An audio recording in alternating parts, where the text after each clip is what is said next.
ngalan sa Mahal, sa Anak, sa Espiritu Santo, ang grasya sa atong Ginoong Jesucristo, ang gugma sa Dios ug ang pagkayusa sa Espiritu Santo manaa kaninyong tanan. Maayong buntag kaninyong tanan.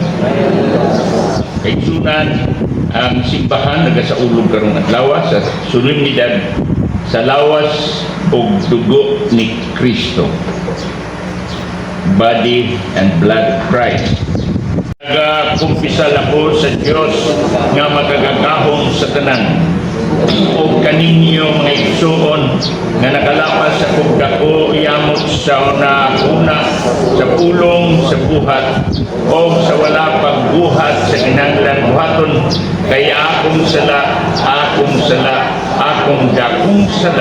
busan mamoy ako kan Santa Maria kanunay kulay sa tanang mga anghel o mga santos o kaninyong nga igsoon aron inyo kong iampok sa Ginoo nga atong Dios.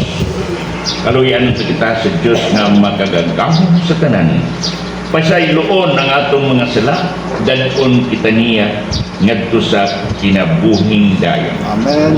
Amen.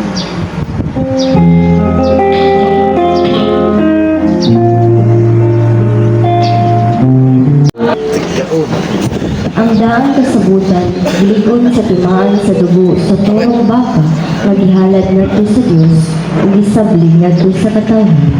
Ang unang pagbasa. Kinutlo, gikan sa basahon sa Exodo.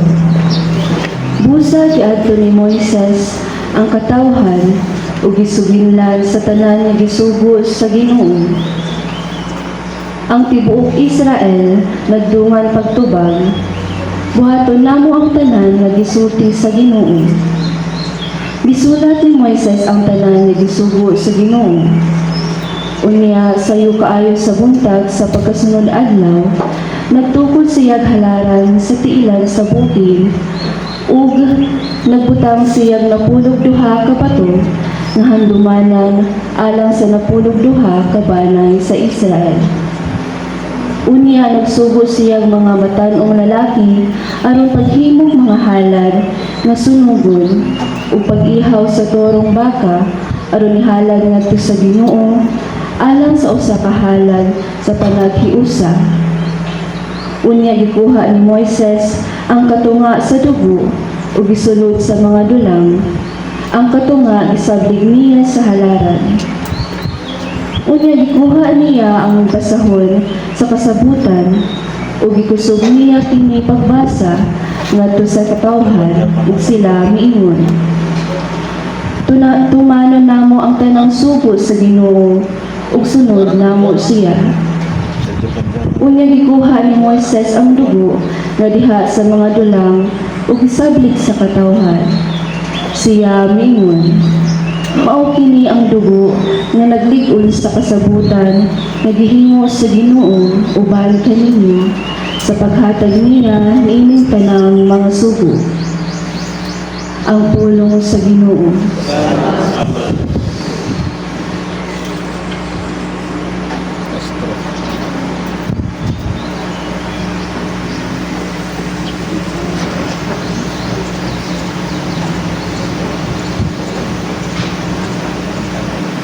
Salmo responsorial.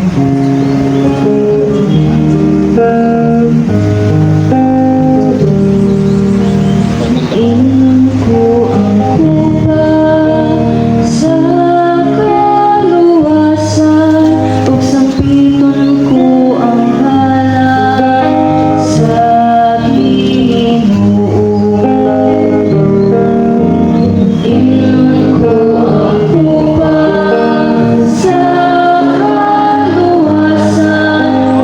pinon ko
tibuok niya lungsod. Inon ko ako pa sa kaluwasan, ug sampiton ko ang ngalan sa Ginoo. Inon ko ako pa sa kaluwasan, ug sampiton ko ang ngalan sa Ginoo.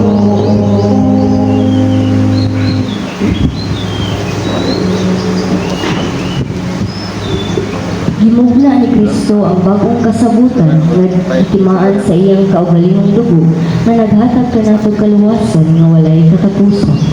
May kaduhang pagbasa.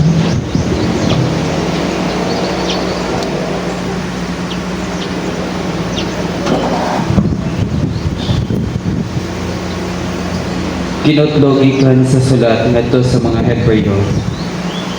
Apan miabot na si Kristo ingon nga pangulong paki sa mga maayong butang nga aniya dinhi. Mas halangdon ug mas hingpit ang tulda nga iyang gialagahan kay dili kini binuhat sa mga tawo. Sa ato pa dili tipik niining kalibutan. Sa pag-adto ni Kristo sa tulda ug pagsulod sa makausa ug alang sa tanan ngadto sa labing balaan nga dapit, wala siya magdala sa dugo sa mga kanding ug sa mga nating baka aron ihalad, kundi gidala niya ang iyang kaugalingong dugo ug nakakabuot alang kanato sa kaluwasan nga walay katapusan. Ang dugo sa mga kanding ug tuhro nga baka ug ang abo sa sinunog nga nating baka isablig ngadto sa mga tawo nga dili hinlo sumala sa seremonyas. Og naghinlo kini kanila pinaagi sa paghugas sa kahugawan nila sumala sa seremonyas. Sanglit tinuod kini unsa pa kadako nga nahimo sa dugo ni Kristo. Pinaagi sa walay katapusang espiritu, gihalad niyang iyang kagalingon, ingon nga hingpit nga halad ngadto sa Dios. Ang iyang dugo mao'y maghinlo sa atong mga konsensya sa walay kapuslanang mga buhat, ahon mag-alagad kita sa buhing Dios. Tungod niini si Kristo mao ang naghimo sa usa ka bag-ong kasabutan. Ahon katong gitawag sa Dios, makadawat sa walay katapusang mga panalangin nga gisaad sa Dios. Mahimo kini tungod kay may kamatayon man nga nagluwas sa mga tawo gikan sa mga sala nga nahimo nila samtang ubos pa sila sa unang kasabutan. Ang pulong sa Ginoo. Alleluia. Ako ang pan nga gikan sa langit nga naghatag sa kinabuhi. Nagingon ang Ginoo, ang mukaon niining maong pan mabuhi sa dayon. Alleluia.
Ang Ginoo manaakan ninyo.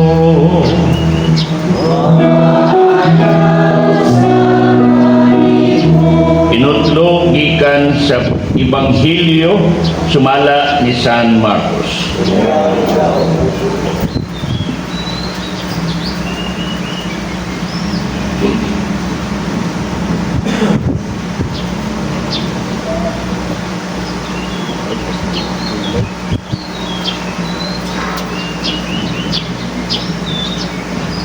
Sa unang adlaw sa pangilin sa pan nga walay patubo ang adlaw nga maoy iihaw sa mga karnero nga kanon inig sa ulog sa pangilin sa pagsaylo ang mga tinun-an nangutana kang Hesus, asa mo man kami paadtua aron andamon namo ang panihapon.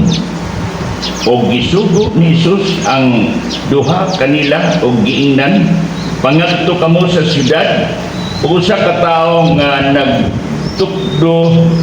naglugdo nga usa ka tadyaw nga tubig mutagbo kaninyo. Kuyog kamo kaniya ngadto sa balay nga iyang adtuan ug ingna ang tag-iya sa balay ang magtutudlo nag-ingon, hain ang kwarto alang kanako diin ako makigsalo sa akong mga tinun-an sa panihapon sa Pasko.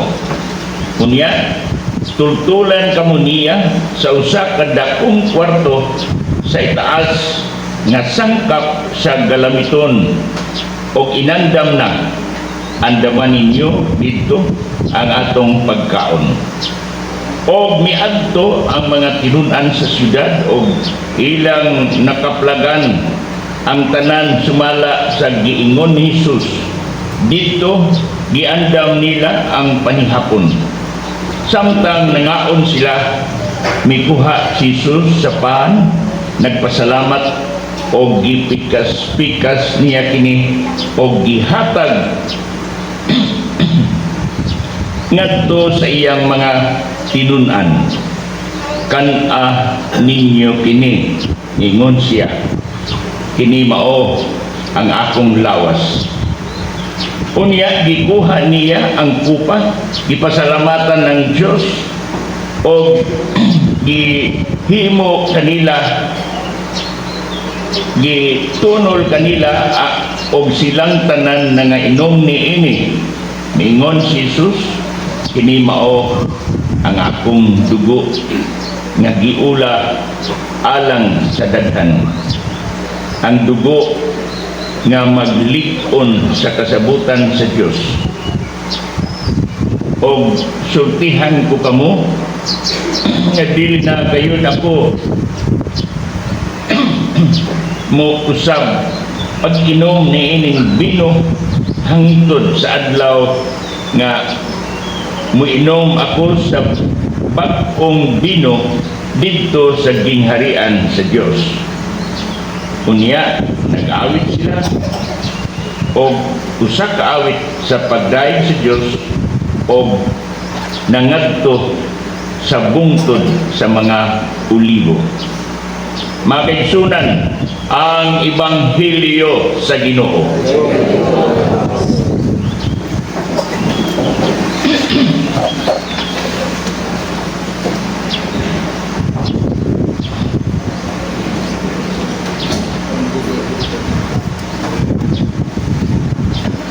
Mga ligog mga kaigsunan din ni Kristo, maayong buntag ang iyong tanan. Natapos gihapon ang atong mga kalihukan sa pagsaulog sa atong mahal na Birhen sa Flores de Mayo o aduna tay gihapon pakaping nga mao ang Reina Elena celebration nga nahitabo kagabi nga gihulga sa brownout. Pero God is good really all the time. Wa madugay bisiga gihapon, nadayon gihapon ang kuratsa. Nakatigong og pila ka libo. Manindot po ang atong mga bisita. Ako, it was the first time I had joined them in such activity. One thing good for me, nakaila ko sa atong mga leaders o naka-observe ko sa atong mga kalihukan, especially kung naobserbahan ang abling pagduyog, pag-apil, no? Pagduyog, pag-apil o kasing-kasing nga tabang diya sa atong kalihukan sa pagunahuna, always in their mind na kini dili lang lihok sa katilingban kundi lihok kini alang sa Diyos. Mausap ang atong obserbahan human sa misa, human sa procession, ang atong mga kandidata sa Flores de Mayo gikurunahan din sa simbahan o nahimok gihapon manindot ang ako tanaw manindot ug malinang puson ang kalihukan.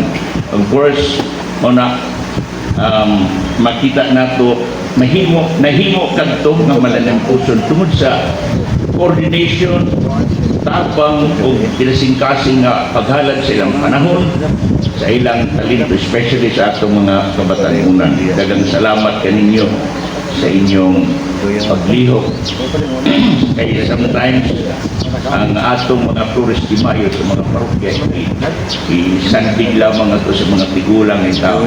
Kunyan ilang mga kliyente, mga gagmayng bata. Pero salamat kay dili lang all kabataan ngani mga school children nato o ang mga kadagpuan, mga kabatanunan nagpaduyok. Daghang salamat ini nga atong kalihukan. Lauman nato ang grasya na ihatag sa mahal na Virgin Maria. Of all devotions, ang devotion sa mahal na Virgin Flores de Mayo is the longest devotion. Imagine 31 days. 31 days. Ang upan igurata mag-novena, meaning 9 days only. So,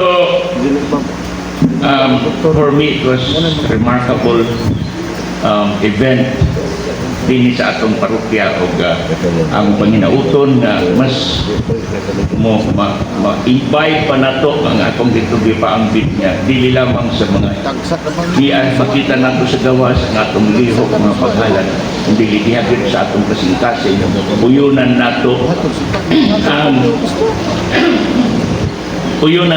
ang mga lihok sa gawas ng pagsama sa paghalad sa bulak, procession, and everything inaagi sa atong yes, Lord, no?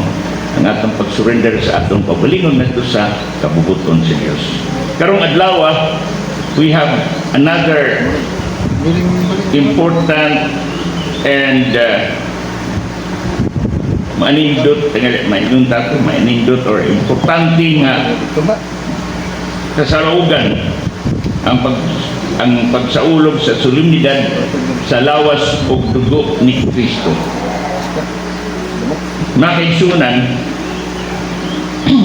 diha sa atong pagsimba aduna tay maingon nga igo o angay o appropriate nga atong sulob, no? Sa atong sulob, sa atong mga sinina, ang mga maobserbahan nato ang mga iglesia ni Kristo sa may ilang pagsimba, panimba, uniform, nakabarong, ingon pa sa among sa seminaryo, nakalungon sleeve sa mga barong. O abisa ng mga Protestants, mga ingon pa well dressed kita, ingon sa na we have our Sunday's best clothes. Apan atong obserbahan nga ginaingon nga kita mga Katoliko, we cater to the most comfortable clothes. We cater to the most comfortable clothes. Unsa man kini? Munimba, comfortable nga naka-hapit, naka-backlist, naka-shirt sa uban, o ang uban na mag-jogging, mo dalikit na lang ito, naka-sportswear.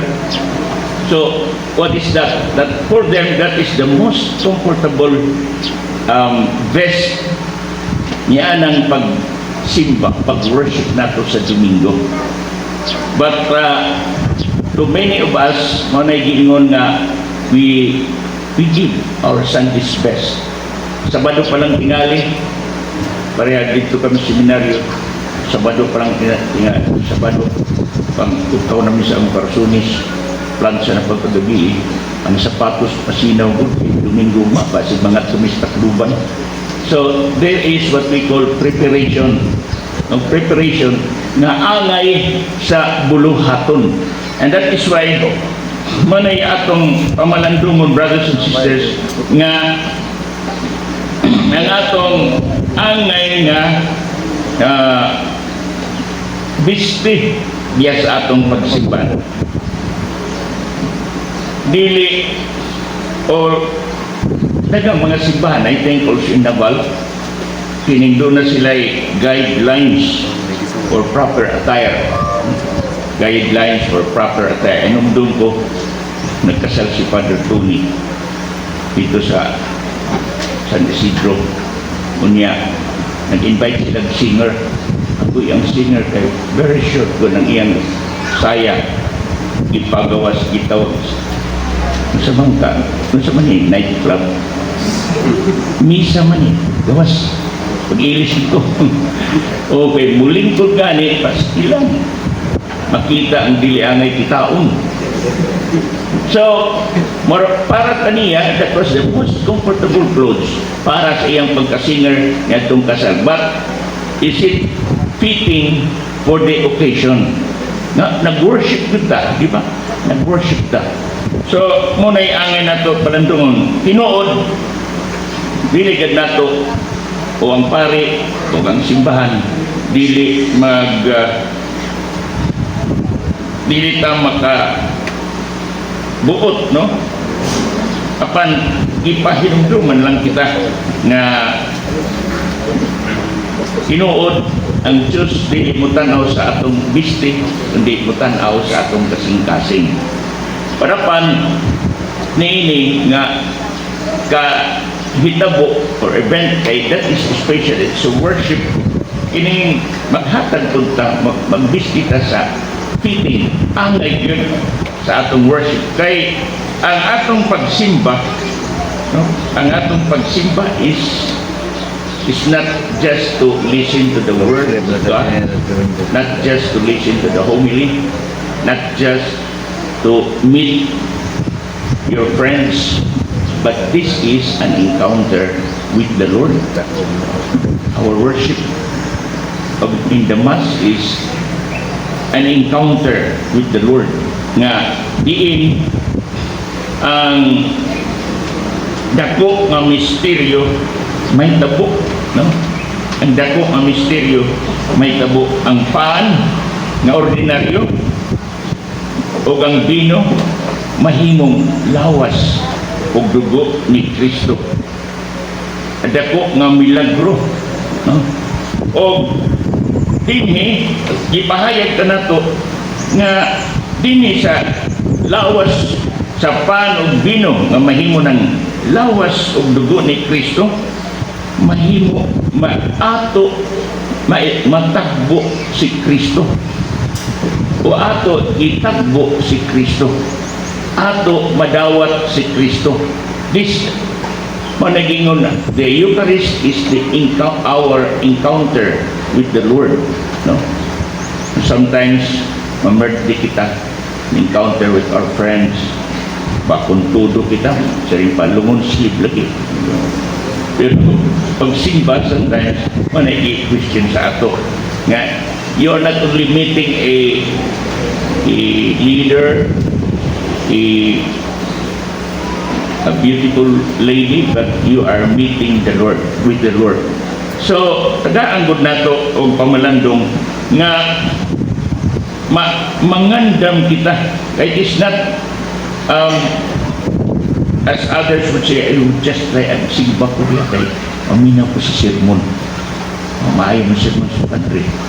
Dili lang ko ito diha, kung dili really ay nag-worship ta sa Ginoo, mahimo nga that our meeting is really an encounter sa ato nga magagagahong nga nabanhaw. Diha sa atong dinhi sa Santos nga Misa, gipahayag kanato diha sa atong Ebanghelyo, the Last Supper, nga mikuha si Kristo og pan og iyang gipinit-pinit niini, nagpasalamat ngadto sa Dios ug gihatag ngadto sa iyang mga kinun-an og miingon, kan-a ninyo kini, mao kini ang akong lawas. Og gikuha sa niya ang kalis og miingon siya, Panginoon kamo gikan niini sa paghandom kanako, so that do this in remembrance of me. So ang atong pag-inom diya sa vino, maghatag ka na itong remembrance sa Ginoo. So man nga remembrance, ang iyang pagluwas ka na ito, pinaagi sa kasakit o iyang kamatayon. O ang simbahan nagpadayon pa sa iyang sugo nga mao ang ang simbahan nagabungat o napagpahayag sa sugo sa Ginoo nga buhata kini alang sa kaluwasan sa tao. So, dili lang makausa. That is why every Sunday or every day magmisa ta. Gibuhat nato ni alang sa kaluwasan sa mga tao.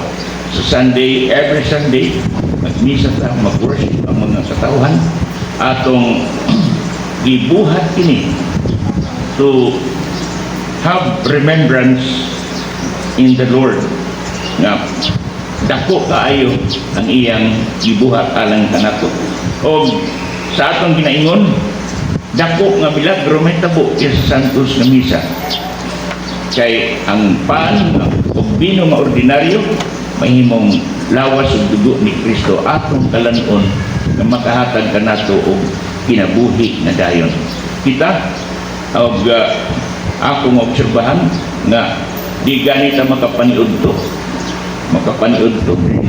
lipong ang atong ulo dali lang ta masuko. Kay nga naman, we have to eat. Mukaon ta, pamahaw, paniud ko, panihapon. Na pag isnak pa, ice cream pa. No? Kay nga naman, kay makahatag ka nagpusog. Diba? O di ganito makakaon, tibukan lo, tubig yung ganyan.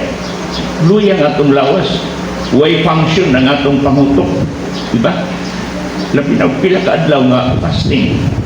So, nagkinahanglan kita sa regular na pagkaon. Regular na pagkaon. That's why Kristo will do this in remembrance of me.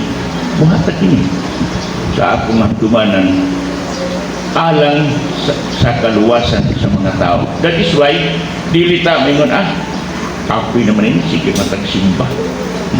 Pero naadiha that ang ihang ang atong encounter sa Ginoo diya sa Santos na Misa challenges us, inspire us, and transforms us. Magabago ka na to, diba? Magabago ka na to, maka-inspire ka na to, maka-challenge ka na to kung dili maayo nga itong kinabuhi, mahagit na. Mao na ito atong we need to nag-Diyos kita, we need to surrender to the will of God.